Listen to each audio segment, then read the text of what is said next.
আজ ধোত্রে থেকে রিম্বিক হয়ে রামমাম এসে পৌঁছেছি।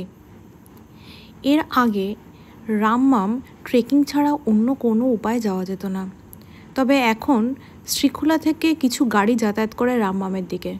রাস্তার অবস্থা খুব একটা ভালো না হলেও তবু গাড়ি চলাচল করতে পারে। রামমামে আমাদের আস্তানা এই কার্মা হোমস্টে। হোমস্টের মালিকই আমাদের রিম্বিক থেকে রামমামে আসার শেয়ার গাড়ির ব্যবস্থা করে দিয়েছিলেন। বিকালবেলায় ভাবলাম গ্রামটা একটু ঘুরে দেখা যাক।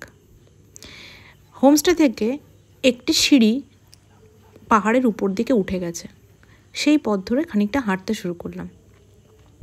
এই পাহাড়ি ফুলের পাঁচিল পেরিয়ে গ্রামের শেষ প্রান্ত অবধি পৌঁছে গেলাম। গ্রামটি দেখে যা মনে হলো, খুব বেশি হলে এখানে 30 থেকে 40টি ফ্যামিলি থাকে। বেশিরভাগ বাড়িতেই হোমস্টে আছে, তবে এখানকার মূল জীবিকা কৃষিকাজ। গ্রীষ্মকাল বলে এই যে এরা মটরশুঁটি, ফুলকপি, সর্ষে এগুলো লাগিয়েছেন। এই রাস্তা দিয়ে আরেকটু এগোলে যে রাস্তাটি পাওয়া যায়, এখান দিয়েই মূলত গোর্খে সামানদেন যাওয়ার ট্রেক শুরু হয়। তো যাই হোক, কাল যেহেতু ওদিকেই যাব, আজকে আর ওই পথে বেশি গেলাম না, আমরা ফিরতি পথে পা বাড়ালাম। ফেরার পথে রাস্তাটি দেখা যাচ্ছে দুটি ভাগে ভাগ হয়ে গেছে। নিচের রাস্তা দিয়ে গেলে আমাদের হোমস্টেতে পৌঁছানো যায়। আমরা উপরের রাস্তা দিয়ে এগিয়ে এই গ্রামের মোনাস্ট্রিটা ঘুরে আসবো বলে ভাবলাম। যাক, বাইরের গেটটি দেখছি খোলাই আছে। এ মা, কোথার থেকে মেঘের দল পুরোপুরি এখানে ঢুকে সামনের ভিজিবিলিটি পুরো নষ্ট করে দিল।